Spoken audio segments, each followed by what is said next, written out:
उम्मीदें ले रहे हैं, किस तरह का कार्यक्रम होगा आपको लगता है, आपकी उम्मीदें क्या है? मुझे तो अच्छी होती है, मतलब अवार्ड शो हमेशा दो तरह की तारीफ़ें लोग पसंद करते हैं, हम आर्टिस्ट लोग। एक तो जब वो कोई चीज़ लिखते हैं, फिल्म लिखी भाग मिल्खा भाग, लोगों को पसंद आई, एक तरह की तारीफ वो है, लोग प्यार देते हैं। दूसरा, अपने फ्रेटर्निटी के लोग जब आपको शाबाशी देते हैं, तो दोनों तरह की चीज़ें अपनी अपनी उसकी मुख्तलिफ चीज़ें हैं, उनके दोनों के अपने अपने मायने हैं।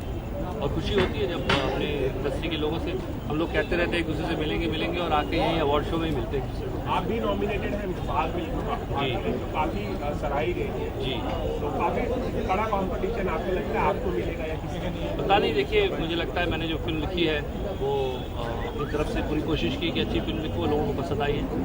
अब आशा करता हूँ तो जूरी जिन लोगों ने वोट किया उन्हें भी पसंद आई, ऐसा ही आशा करता हूँ। इस रिकग्निशन के बीच में नज़ीर साहब ने एक स्टेटमेंट किया था कि उनको फिल्म काफ़ी पसंद नहीं आई और फरहान अख्तर की एक्टिंग पे भी उन्होंने कमेंट किए थे। तो एज मेंबर एंड जिनमें फिल्म से जुड़े हुए हैं, आपको क्या लगता है नज़ीर साहब का स्टेटमेंट कुछ ज़्यादा ही स्ट्रॉन्ग था कि? जी, मैंने जैसे कि स्टेटमेंट में पहले भी कहा था, मैं नसीर साहब की बहुत इज्जत करता हूँ, लेकिन इस बार मैं उनसे सहमत नहीं हूँ।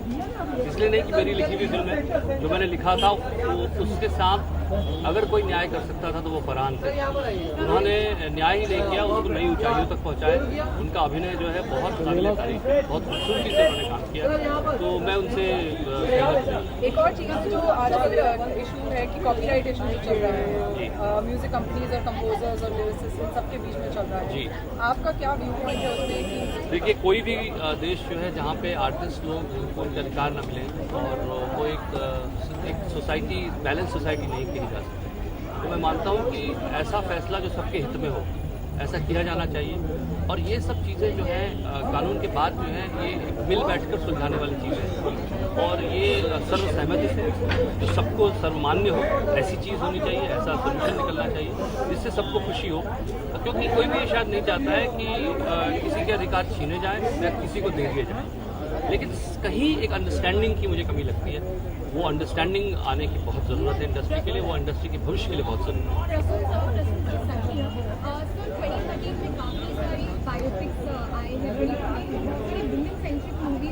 सर सेंटर लोग गुलाब गैंग मैरी कॉम का बायोपिक बन रहा है, तो आपको क्या लगता है 2013 will be the year for women centric movies? I think we need women-centric movies.